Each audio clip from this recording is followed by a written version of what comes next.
just move. We're gonna move on. Yeah. At what age do you think you are capable of falling in love, and why? 1 second 1 second. old. 1 second. Yeah. You can fall in love instantly. With what? What would a 1 second-year-old baby be in love with? Their mother? The person taking care of them.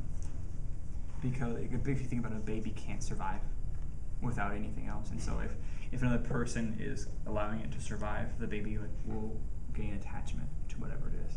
I think the babies and young children especially can love so quickly because they've never been hurt. They're trusting. They're willing to put themselves into something completely.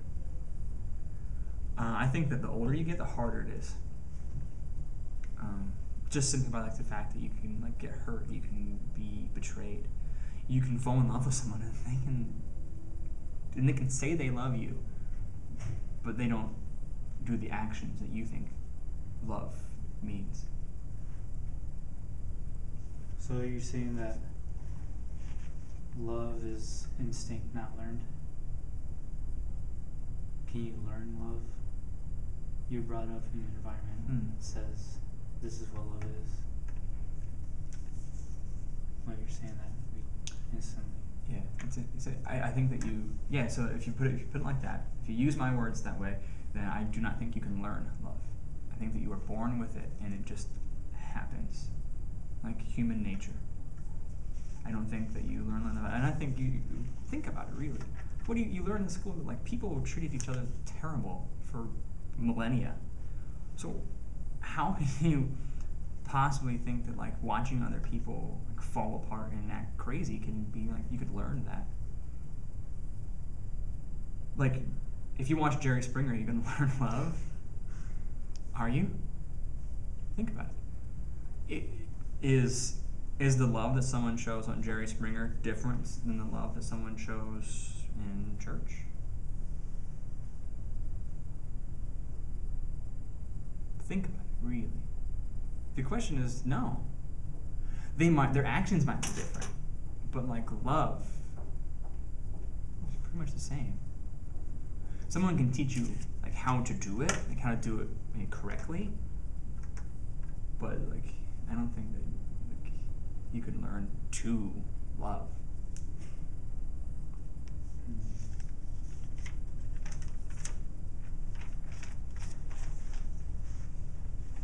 Why do you think people say falling in love instead of becoming in love? I think people say they fall in love because they feel it's uncontrollable. Love is terrifying. It's so scary. It's ridiculous, and you feel like you're falling, and you can't stop yourself, and you want to. Maybe you learn that you don't want to. Maybe that's the learning. Maybe people are taught not to love. And so it breaks all your barriers, it breaks your sensibilities, it breaks all the rules. And so that's probably why it feels like falling. Because people don't feel like they can grow into it, because growth means you change yourself, you add things to yourself. And I think what happens a lot of times in love is people get their things taken away from them. You get your tough exterior taken away. Look at anybody who's never been in love before. They can be pretty mean to each other or other people. Look at someone who's lost love. They can be very bitter about life.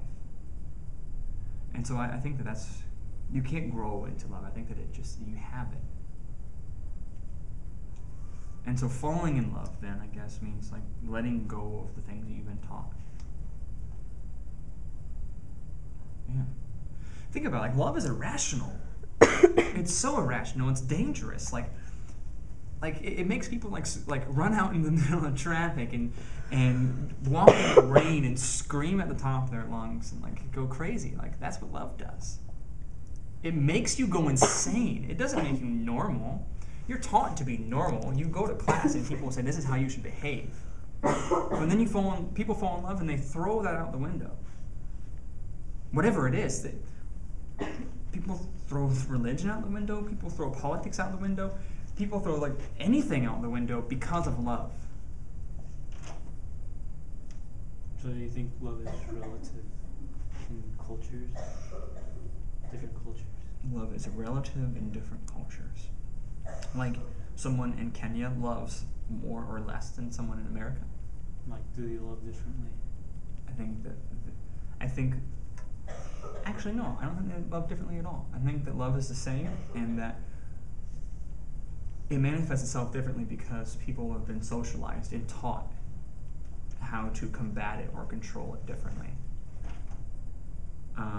So like someone in America might be taught to be tough and strong. A man might be masculine, and like the man does this, the woman does that. Where in other countries it's not like that, and so breaking those like sometimes gender roles doesn't have to happen. So maybe love is easier in one culture or another. I would say I'm going to venture to say that love is harder in developed, civilized places than in underdeveloped, uncivilized places. I could imagine love can be very easy there. Whereas here you have, let's say you get broken up with on Facebook and on Twitter and on your phone and in real life. And then you have to tell like everybody, all your friends, and you basically get broken up with like 50 times. Whereas if society was a little bit different, you could simply just go your separate ways. So, with different cultures, it's different. They're simpler than in America, for example. They're like, here we're all industrialized. Do you think love is the same as it was back then? Oh, so you're asking me if has love changed from like the 1950s to now? Or has love changed from like the 1700s to now? Yeah. No. Then we would classify it as. What do you think then? I've studied people a little bit more. Self-help books come out. Chicken Soup for the Soul comes out and tells you like how you're supposed to act and how you're supposed to do things. People, I think, now are more constrained by society to act and to do things in a certain way. Whereas, like, think about like 1650 on the frontier, you had no outside influences. You could just do what came natural. And if people were allowed to love how like naturally they could, I think it'd be a very different world than what we're living in now. Would it be better? I don't know, but it'd be very different. Do you think, would it be better or worse? I don't know, but I'm going to venture to say that it'd be better. I mean, it's a lot easier to love someone from a different culture if you don't have your entire family judging you.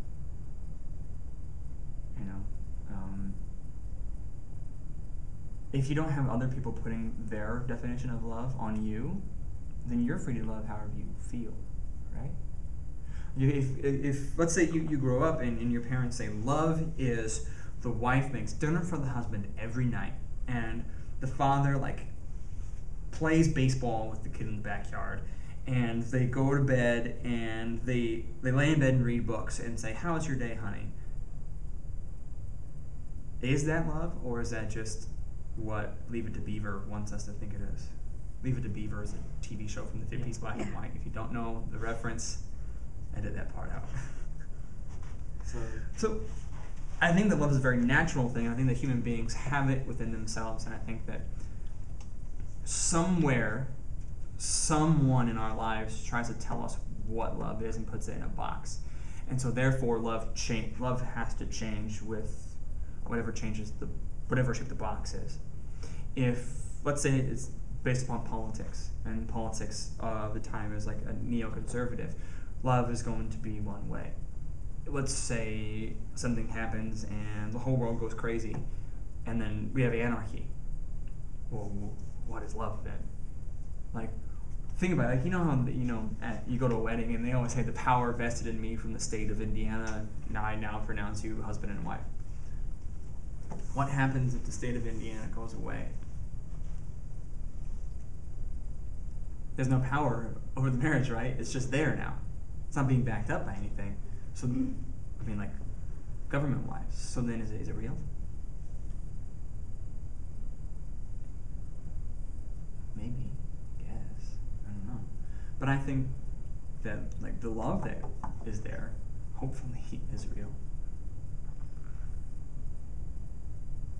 Well, going by what you said with the wife makes dinner and dad plays out baseball, do you think love is its own stereotype? Ooh, it's a beautiful question. Is love its own stereotype? Huh.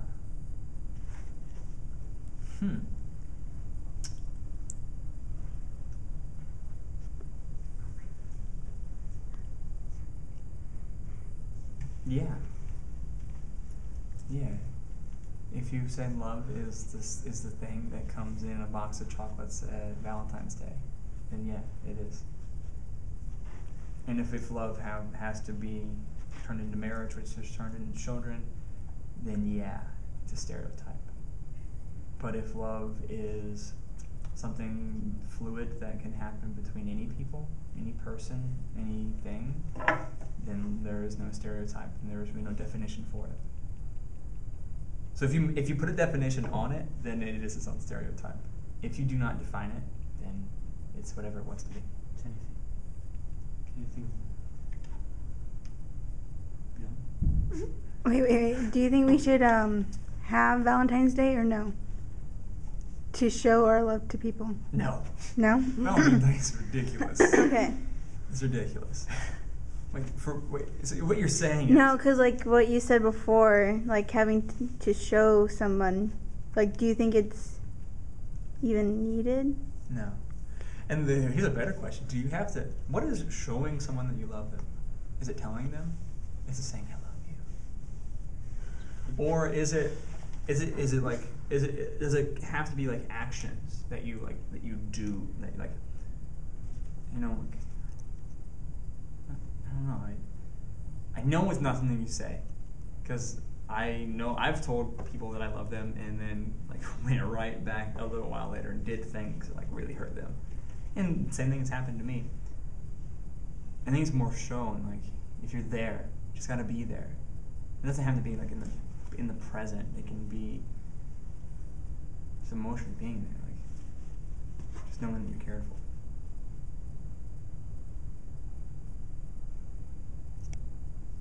Do you have any other questions? Do you want me to keep ranting?